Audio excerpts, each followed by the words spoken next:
Saudari-saudaraku terkasih dalam Tuhan Yesus Kristus, selamat pagi dan berkah dalam. Kita berjumpa kembali dalam renungan harian Kamis 23 November 2023. Hari ini bacaan-bacaan sungguh sangat baik menjadi bahan permenungan kita.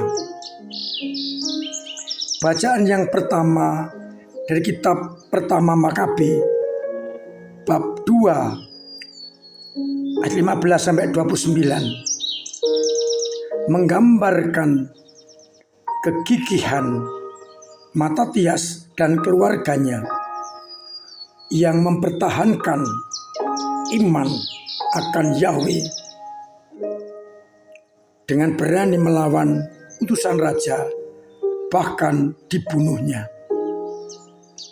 Ketika utusan raja meminta umat Israel mempersembahkan kepada berhala-berhala. Sedangkan pada bacaan Injil kita akan mendengarkan Yesus yang mendekati kota Yerusalem menangisinya, katanya, "Wahai Yerusalem, alangkah baiknya andai kata pada hari ini juga engkau mengerti apa yang perlu untuk damai sejahteramu. Tapi sekarang ini tersembunyi bagi matamu." Saudari-saudaraku terkasih dalam Kristus, kita melihat bacaan pertama lebih dahulu. Raja Antiochus Epiphanes begitu kejam dan ingin memaksakan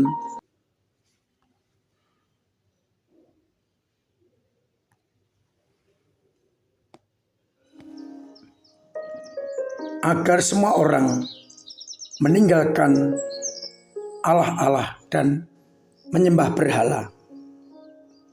Dan itulah yang membuat Matatias naik darah.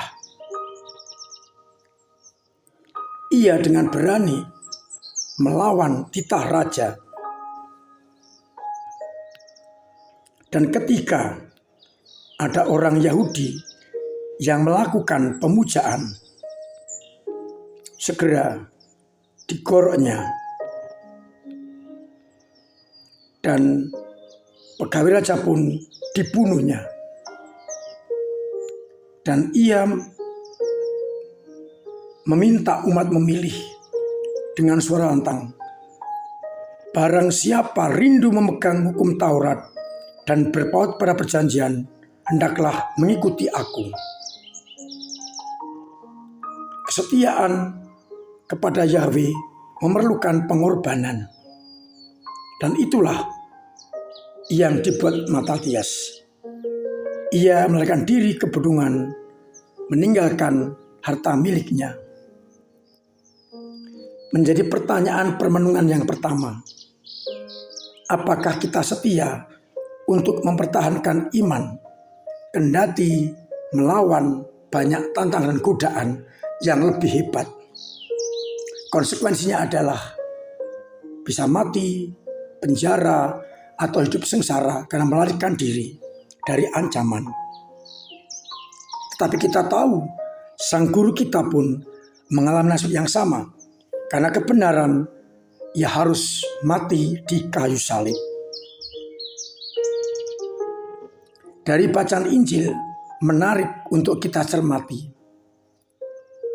Yesus menangis untuk Yerusalem. Kita tahu dalam kitab suci, sejauh kita temukan hanya 2 kali. Ketika Lazarus mati dan ketika mau masuk Yerusalem.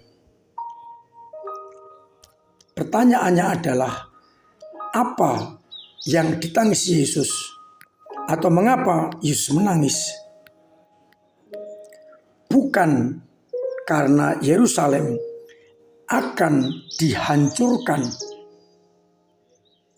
dikatakan orang-orang musuh akan mengepung engkau dengan kubu, dan tembokmu akan dirobohkan, dan tiada satu batu pun dibiarkan terletak di atas batu yang lain.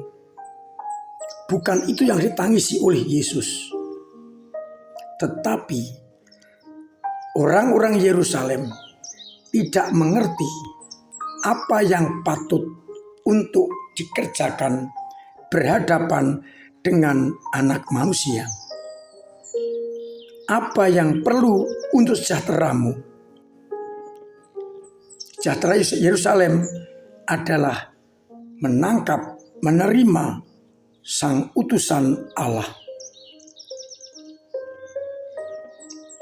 Artinya Yerusalem tidak menanggapi sabda Tuhan dengan baik, maka akan dihancurkan. Itulah yang ditangisi Yesus. Yerusalem tidak menerima kasih karunia Allah.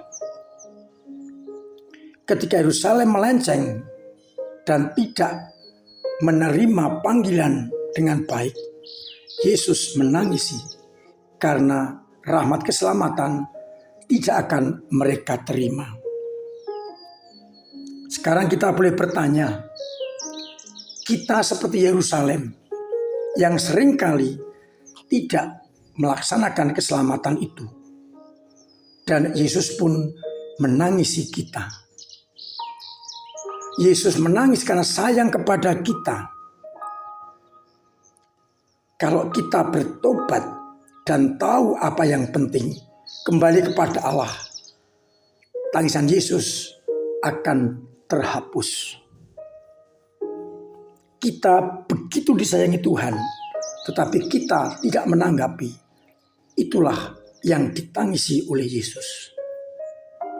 Maka pada permenungan yang kedua, saya mengajak untuk melihat apa kira-kira tindakan apa yang ditangisi Yesus atas hidup kita. Bisa jadi karena kesombongan kita, ketidakmampuan kita untuk melihat kembali karya Allah, dan ego-ego kita. Itulah yang ditangisi oleh Yesus. Maka mari bersama-sama kita ubah semuanya itu, agar kita akhirnya mampu untuk bersama Yesus melaksanakan kehendak Bapa. Semoga dengan demikian Yesus tidak menangis lagi karena kita melaksanakan kehendak Allah. Pertanyaannya, mampukah kita untuk meninggalkan semua kesombongan kita, ego kita, kedagingan kita, agar akhirnya kita hanya melaksanakan kehendak Allah, dan itu membuat Yesus berhenti untuk menangisi kita. Mudah-mudahan kita bersama-sama mampu untuk tetap melaksanakan kehendak-Nya. Tuhan memberkati kita sekalian. Amin. Marilah kita berdoa. Bapa yang penuh kasih, kami bersyukur karena kami Kau cintai, karena Putra-Mu menangisi kedosaan kami. Dan harapannya kami mampu untuk meninggalkan segala hal yang melawan titah-Mu, agar Yesus tidak menangisi kami lagi. Dorong kami untuk melakukan kehendak-Mu. Dengan demikian kami mampu menjadi anak-anak-Mu. Bantulah umat-Mu yang kurang setia untuk bertobat. Yang imannya lemah Engkau kuatkan, agar akhirnya kami bersama-sama mencari kehendak-Mu, dan kami tidak ditangisi lagi oleh Yesus Putra-Mu, karena kami setia kepadamu. Kuatkan kami, bantu kami, dan dorong kami untuk setia. Lindungilah, berkatilah umat-Mu dengan rezeki yang cukup, kesehatan yang prima, kekuatan dalam menghadapi tantangan, dan kesetiaan. Maka anugerahkanlah rahmat dan berkat-Mu untuk kami semua, Bapa dan Putra dan Roh Kudus. Amin. Saudara-saudara terkasih, saya ingatkan, saya anjurkan, bahkan setengah saya paksa untuk melakukan protokol kesehatan dengan baik agar kita terbebas dari mara bahaya, khususnya virus corona. Saya mengundang adik-adik Pia untuk ikut berbagai lomba menjelang Natal. Teman-teman OMK saya ingatkan, saya undang, bahkan saya wajibkan untuk hadir dalam IKM Sabtu 25 November. Diteruskan dengan pentas seni antar wilayah SMP Kanisius dan SMA Kanisius. Ada banyak door prize yang menarik bagi yang datang. Mari berbondong-bondong kita kembali rekatkan kaum muda kita. Saya undang juga di PPH untuk ambil bagian di dalam acara ini. Saya ingatkan kembali panjenengan yang ingin mengucapkan selamat Natal, baik pribadi, keluarga, atau usaha, untuk menghubungi Komsos yang akan ditampilkan pada layar monitor malam Paskah, malam Natal, Natal pagi, Natal sore, dan Pesta Keluarga Kudus. Semoga ini menjadi ajang bagi kita untuk saling menyatukan hati, saling menyapa. Terima kasih untuk semua yang telah berusaha membantu gereja dalam pelayanan dengan doa-doanya, dengan tenaga dan dana, dan juga dengan karya, agar akhirnya gereja semakin mampu untuk mewartakan cinta kasih Allah kepada banyak orang. Akhirnya saya mengucapkan selamat pagi, selamat merenungkan, salam sehat, Tuhan memberkati.